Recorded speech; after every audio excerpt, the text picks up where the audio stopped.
बिस्मिल्लाहिर्रहमानिर्रहीम अस्सलाम वालेकुम व्यूअर्स। ये देखिए, ये मेरे रोज़ का ये प्लांट है और ये एक ही प्लांट है, एक ही गमले में लगा हुआ है, मेरा एक ही ये प्लांट है। और इसकी आप देखिए कि कितनी अच्छी फ्लावरिंग हो रही है और इसके ऊपर ये देखिए बर्ड्स कितनी ज़्यादा बनी हुई हैं। एक छोटी से छोटी ब्रांच और बड़ी से बड़ी ब्रांच, सब ब्रांचेस के ऊपर हर एक एक ब्रांच के ऊपर जो है इसके ऊपर ये बर्ड्स बनी हुई हैं और बहुत ही अच्छा खूबसूरत ये दिखाई दे रहा है।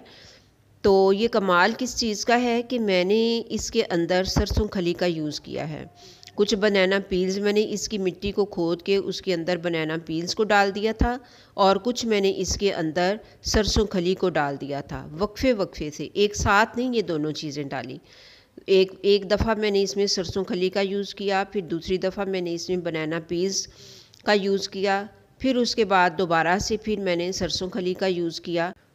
तो ये आप देखें कि इसकी ग्रोथ कितनी अच्छी हो रही है। इससे पहले कभी इतनी बर्ड्स मेरी इस प्लांट पे नहीं आई, हालांकि ये मेरे पास पिछले 3 साल से है।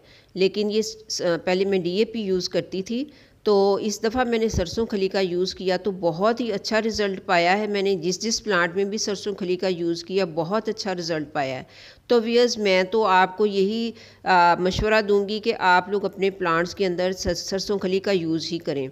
मैंने अपनी पिछली वीडियो में बताया है कि मैंने सरसों खली का यूज़ पहले कैसे किया था और बाद में मैंने कैसे किया, आप देख सकते हैं। ये देखिए, ये मेरा इंडियन डहलिया का प्लांट है और ये भी बड़ा ही खूबसूरत एक प्लांट है और ये इसकी तो खैर मैंने कोई केयर भी नहीं की है, तो फिर भी इसकी ग्रोथ जो है ये दोबारा से बड़ी अच्छी हो गई है। हालांकि ये गमला टूट गया था और ये प्लांट जो है ये मरने के करीब था, लेकिन अल्हम्दुलिल्लाह ये बहुत ही अच्छी इसकी दोबारा से ग्रोथ हो गई है। तो व्यूअर्स, बस आपको यही मैंने बताना था कि आप सरसों खली का यूज़ करें अपने प्लांट्स में, ये आपको बहुत अच्छा रिज़ल्ट देगी। तो मिलते हैं फिर नेक्स्ट वीडियो में इंशाअल्लाह। अस्सलाम वालेकुम।